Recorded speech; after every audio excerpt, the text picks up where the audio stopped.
네, 토마토 모닝쇼의 최종 전략 시간. 오늘 장 모닝. 네, 시작하도록 하겠습니다. 오늘 토마토 투자클럽 박동기 전문가 연결해 보겠습니다. 전문가님, 안녕하세요. 네, 안녕하세요. 박동기입니다. 네, 자, 오늘 중요한 이슈를 다루기 전에 전일 특징 섹터와 이슈들 어떤 것들인지 정리를 좀 해주시죠. 네, 어제 우리 증시는 혼조세로 마감이 되었죠. FOMC를 앞두고 뭐 아시아권 증시가 전반적으로 혼조세를 나타내었고, 뭐 짙은 뭐 관망세, 경계 심리가 조금 우세한 그런 하루가 아니었나 생각이 됩니다. 그래서 장중에 다소 변동성은 커졌지만 코스피는 뭐 장중에 뭐 다소 큰 폭으로 좀 하락을 한 그런 흐름도 나왔습니다만은 장 막판 낙폭을 어느 정도 회복하면서 마감이 되었고, 코스닥은 5거래일 연속 상승으로 일단 마감이 되었습니다. 어제 같은 경우 그 시장 흐름을 보게 되면은 여전히 기관과 외국인들의 또 방향성이 없는 이런 매물 압박, 어제 같은 경우도 자 매물이 기관 외국인들의 매물이 지금 나오면서 경기 민감주 또 성장주 뭐 동반 약세 흐름이 나온 하루였다, 이렇게 지금 생각이 됩니다. 주요 이제 섹터들 흐름을 몇 가지 보게 되면은 지금 그 시장에서 가장 이제 주목을 받고 있는 게 이제 그 K 배터리, 전기차 배터리 관련되는 종목들이 될 텐데요. 삼성 SDI나 LG 화학 같은 그 포스코 케미칼 같은 주요 이제 전기차 배터리 관련되는 종목들이 어제도 약세 흐름을 이어갔는데요. 특히 이제 삼성 SDI 같은 경우는 어제 그저께만 하더라도 뭐 LG 화학이라든지 다른 그 전기차 배터리 관련주들에 비해서 낙폭이 크지 않았습니다. 왜냐하면은 이제 폭스바겐의 납품을 하는 이제 각형 배터리를 폭스바겐에 납품을 하고 있기 때문에, 폭스바겐은 각형 그 배터리를 앞으로 80% 까지 비중을 높이겠다라고 얘기를 한 상태여서 삼성 SDI는 그러면 우리는 괜찮지 않느냐라는 그런 생각이었었는데, 어제 같은 경우 삼성 SDI는 조금 큰 폭으로 지금 하락이 되었죠. 결국 폭스바겐이 자체 배터리 조달을 다시 또 80% 정도까지 자체적으로 조달을 하겠다라는 그런 이제 큰 전망을 내세우면서 삼성 SDI도 결국 견디지를 못하고 어제 하루 뒤늦게 좀 낙폭을 좀 키워나간 이런 부분들이 조금 특징적이다라고 할 수가 있겠고요. 그래서 어제 같은 경우 전반적으로 이제 경기 민감주 또 뭐 IT 같은 뭐 성장주 할 것 없이 전반적으로 숨고르기 장세가 이어졌다, 이런 보여지는데, 그 와중에 어제 같은 경우 이제 특징적인 섹터라고 하게 되면은 이제 제약주의 약진이라고 볼 수가 있을 것 같은데요. 최근 들어서 이제 제약주들이 이제 바닥권에서 이제 강한 하방 경직성을 좀 보여주고 있는 이런 흐름을 지금 보여주고 있는데, 어제 같은 경우 그 종근당, 그리고 녹십자, 그리고 SK 케미칼 같은 그러니까 작년에 제약주 랠리를 이끌었던 중견그룹 제약주들이 어제 다시 한번 강한 상승 흐름을 지금 보여주는 그런 하루가 되었다, 이렇게 생각이 되는데요. 그 중에 이제 종근당이 이번에 그 코로나 치료제로 임상 2상을 마무리하고 그 조건부 승인을 시각지에 승인을 했다, 심사에 들어갔다는 얘기 나오면서 종건당이라든지 종건당 홀딩스, 종건당 바이오 같은 종목들이 큰 폭으로 20% 이상씩 상승을 하는 그런 흐름을 보여줬는데, 결국 이제 장 마감 이후에 이제 종건당 관련되는 뉴스가 나왔죠. 식약처에서 조건부 허가 승인 신청을 했고, 식약처에서는 검정 자문단 회의를 열었는데, 결국 그 조건부 허가는 일단 승인을 안 해주기로 최종적으로 결정을 했습니다. 그래서 검정 자문당 쪽에서는 중앙약사심의위원회 2단계, 최종적으로 3단계까지 검증을 거치는데요. 2단계 회의를 넘어가지 않고 1단계에서 추가 자료 제출을 권고했습니다. 그래서 그 이상의 자료만 가지고 임상 이상의 자료만 가지고는 유효성 검증이 불충분하다라고 최종 판단을 했기 때문에 어제 종근당과 또 관련되는 그 나파모스타트라 그러죠. 후보 물질명은 나파모스타트, 제품명은 나파벨탄 이렇게 지금 나오고 있는데 나파모스타트 관련되는 종목들, 경보제약 같은 이런 종목들이 오늘 다소 뭐 어제 상승폭을 좀 반납하는 이런 흐름이 지금 나오지 않을까 좀 예상이 됩니다. 그만큼 이제 최근 들어서 제약 바이오 관련되는 종목들이 기간 조정, 가격 조정을 거치고 난 이후 하방 경직성을 강하게 보여주는 상태에서 이제 작은 이제 호재에도 민감하게 반응하는 이런 흐름들을 확인을 해볼 수가 있는데요. 어쨌든 이제 종근당 관련되는 이런 내용들이 뭐 저 역시도 마찬가지로 엊그제만 해도 기사가 종근당의 나파벨탄이 코로나에 게임 체인저가 될 수 있다 이런 좀 자극적인 또 문구까지 나왔었는데 또 바로 하루 만에 이렇게 지금 총권부 허가 무산이라는 이런 내용들이 나오면서 다소 좀 혼란스러운 그런 또 그 제약 바이오 쪽에 그 섹터에서는 좀 혼란스러운 하루가 되지 않을까 이렇게 좀 생각이 됩니다. 그리고 오늘 그동안에 이제 그 시장으로부터 관심을 많이 받았던 SK 바이오사이언스가 드디어 오늘부터 이제 상장을 해서 거래가 시작이 되게 되는데요. 청약 정거금만 63조 원 사장 그 최대를 기록을 하면서 시장으로부터 많은 관심을 받았던 SK 바이오사이언스가 이제 상장이 되고 거래가 되는데 기존에 나왔던 SK 바이오팜이라든지 그 카카오 게임즈 빅히트 같은 대형 그 신규 상장 종목보다도 조금 유리한 점이 있다 그러면은 의무 보유 비율 그 기간 우리가 이제 보호 예수라고 얘기를 하죠. 이게 지금 기존의 종목들보다도 의무 보유 그 비중이 더 크다라는 거죠. 기존의 거는 한 70%, 80% 물론 기간의 차이가 있습니다만은 전반적으로 기존의 대형 그 신규 상장사보다 의무 보유 비중이 높기 보호 예수 기간이 길기 때문에 SK 바이오사이언스 같은 경우는 신규 상장 시 더 유리하다 이렇게 지금 평가를 받고 있습니다. 그렇기 때문에 우리가 뭐 일반적으로 관심을 가지고 있는 자 따상 상한가가 두 번 나오는 따상이 아마 오늘도 가능하고 부분적으로는 좀 추가 상승 흐름이 나오지 않겠느냐 이렇게 지금 예상을 한번 해봅니다. 요거 짧게 한 번만 더 여쭤보도록 하겠습니다. 지금 안 그래도 유튜브에서 좀 질문을 하신 분이 계시는데 이 SK 바이오사이언스와 관련해서 따상 얘기를 하셨잖아요. 그러면 바로 파는 게 맞습니까? 아니면 조금 더 들고 가는 게 맞습니까?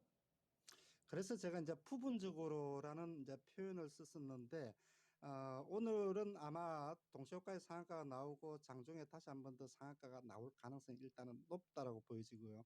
그래서 단기적인 관점으로는 하루나 이틀 정도는 일단은 추가 상승은 더 가능하지 않겠느냐 그런 좀 관점이고 그동안에 이제 제약 바이오 분위기가 조금 안 좋은 지금 상황이기 때문에 이 부분이 SK 바이오사이언스에 영향을 줄지 아니면은 SK 바이오사이언스가 제약 바이오 쪽의 분위기를 살릴지 이런 부분들은 우리가 조금 지켜봐야 되지 않을까 생각이 듭니다.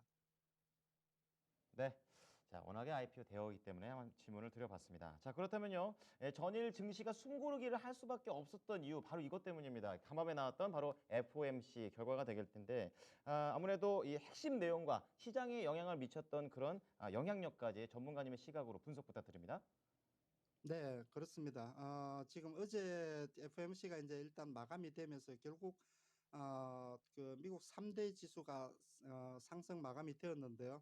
자, 결국 예상했던 수준에서 크게 벗어나지 않았다. 연준은 연준이 가지고 있는 그러니까 기존의 시각을 그대로 한 번 더 확인을 해줬다. 이렇게 지금 생각이 됩니다. 자, 핵심적인 내용을 지금 보게 되면은 자, 금리 인상은 2023년도 말쯤에서 금리 인상을 하겠다라고 기존에 얘기했던 그 기조 자체를 그대로 다시 한번 확인을 해주는 그런 그 흐름을 지금 보여줬고요. 그래서 앞으로 3년 동안은 제로에서 0.25% 제로 금리 수준을 앞으로 향후에 3년 동안은 그대로 유지를 하겠다 이렇게 지금 한 번 더 확인을 해줬고요. 자, 두 번째는 미국 증시를 상승으로 이끌었던 요인 중에 가장 큰 요인이지 않을까 생각이 되는데, 원래 경제 성장률 전망치를 상향을 했죠. 기존에 3개월 전에 원래 그 성장률을 지금 4.2%로 예상을 했다가 어제는 6.5%로 대폭 상향 조정을 했습니다. 자, 이 부분도 아마 시장을 안정시키는데 좀 크게 역할을 한 발언이지 않았을까 이렇게 지금 생각이 되고요. 그리고 이제 결국 이제 또 인플레이션 부분인데 원래 그 인플레이션에 대한 기대치를 상향했다라는 이 부분도 시장에 좀 긍정적으로 영향을 미치지 않았나 생각이 됩니다. 기존의 인플레이션 용인 인플레이션을 2.0% 기대 인플레이션을 2.0% 수준으로 잡았다가 공식적인 인플레이션 기대치를 2.2%로 0.2%포인트 정도 상향 조정했다라는 이 부분도 조금 레인지를 지금 넓게 잡고 가는 이 부분도 시장에 좀 긍정적인 영향을 미치지 않았나 이렇게 생각이 됩니다. 그래서 이러한 내용으로 이제 이런 내용들을 발표를 하면서 발표 직전에는 미국 10년물 국채 금리가 1.68 정도까지 또 치솟았다가 이 발표를 하고 난 이후에 어느 정도 좀 안정이 되는 이런 모습을 보여줬죠. 그래서 국채 금리는 1.62%, 전일 1.62%에서 소폭 상승하는 1.64%로 이제 좀 하향 안정화됐다라는 부분, 이 부분도 좀 긍정적이다. 그래서 이런 종합적인 내용을 놓고 볼 때 어느 정도 그러니까 과격한 오퍼레이션 트위스트라든지 이런 추가적인 대책을 내놓지 않고 기존의 대책만으로도 시장을 충분히 좀 안정시키지 않았나. 그런 관점에서 다우가 33,000포인트 종가 기준으로 사상 최고치를 경신을 했고 3대 지수 모두 무난하게 상승한 그런 무난하게 마무리된 이벤트 FOMC가 마무리되지 않았나 이렇게 보여집니다. 자, 말씀해 주신 대로 미국 증시의 투자 심리는 그야말로 FOMC 덕분에 양호하게 마쳤습니다. 그렇다면 국내로 연결해 보겠습니다. 투자 전략 어떻게 잡을까요? 네, 조금 전에 말씀을 드린 대로 결국 연준이 완화적인 통화 정책, 1,200억 달러의 그 채권도 지속적으로 매입을 해 나가겠다 등 기존에 해왔던 그 완화 정책을 그대로 유지하는 것을 다시 한번 확인을 해줬고, 이러한 의지가 확고하게 다시 한번 보여줬기 때문에 시장을 안정시키기에 나름대로 충분했다. 더 나올 것이 있느냐라는 그런 좀 불안감도 있었습니다만은 시장은 어느 정도 좀 안정을 하는 이런 모습들을 보여주었다고 생각이 되고요. 저는 기본적으로 이제 FOMC 우리가 그동안에 많이 얘기를 했고 시장에서도 주목을 했던 것이 사실인데, 이것을 이제 이벤트에 대한 불확실성 해소 측면에서 접근하는 것도 지금 맞지 않을까 생각이 됩니다.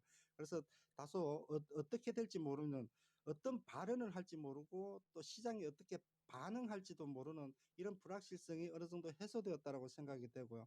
그러면서 시장은 다소 좀 이제 장중 변동성이라든지 이런 변동성이 좀 축소되는 과정이 거치지 않을까. 그러면서 다시 한번 시장 흐름은 상승 추세가 이어지는 이런 흐름을 좀 조심스럽게 한번 예상을 해보는데요. 결국 금리라든지 환율, 달러 같은 이런 거시경제 지표가 증시에 미치는 영향력은 방향보다 속도기 때문에 이런 이벤트가 지금 마감이 된 상태이기 때문에 자, 이런 부분들도 방향성은 즉 금리는 꾸준하게 뭐 상승이 지속될 가능성이 높지만 이렇게 급격하게 변하는 속도 부분에서는 변동성이 이 부분도 좀 축소가 되면서 증시 영향력은 다소 지금부터는 좀 약화될 가능성이 높다 이렇게 생각이 되고요. 특히나 이제 오늘 같은 경우에 기관 외국인들의 포지션이 상당히 중요한데요. 이렇게 이제 변곡점에서 뭐 늘 기관 외국인들의 수급은 중요하지만 특히나 오늘 같은 이런 날에 기관 외국인들이 포지션을 어떻게 가져가느냐. 특히 어제 같은 경우 외국인들이 장중 한때 선물 매도 포지션이 1만 계약이 넘어가면서 다소 불안해지는 그런 모습들도 있었는데 오늘 기관 외국인들의 수급도 상당히 중요하다. 반드시 한번 좀 체크를 해볼 필요가 있겠다 생각이 됩니다.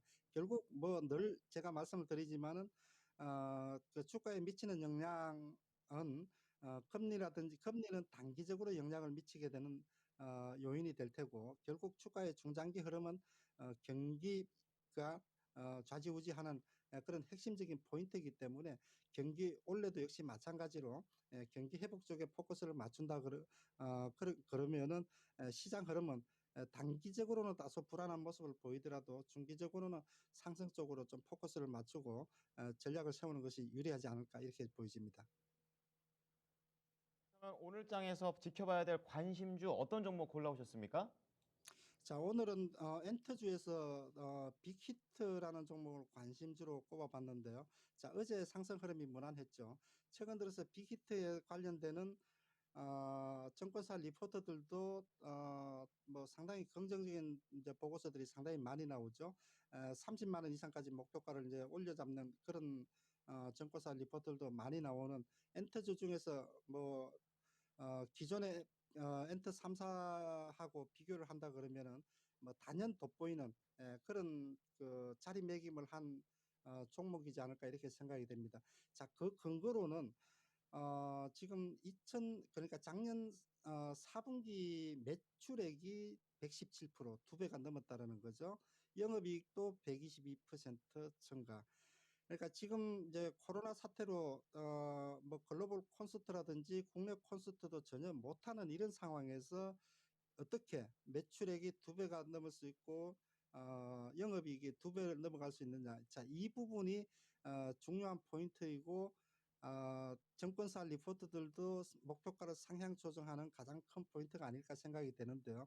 결국 이러한 실적의 성장성은 2021년도 그러니까 올해도 연간 매출액이 지금 증권사의 그 컨센서스에 의하면은 매출액이 한 36% 정도 증가, 영업이익도 44% 정도 증가한 사상 최대치를 올해도 갱신할 것이다. 이렇게 지금 평가를 하고 있습니다.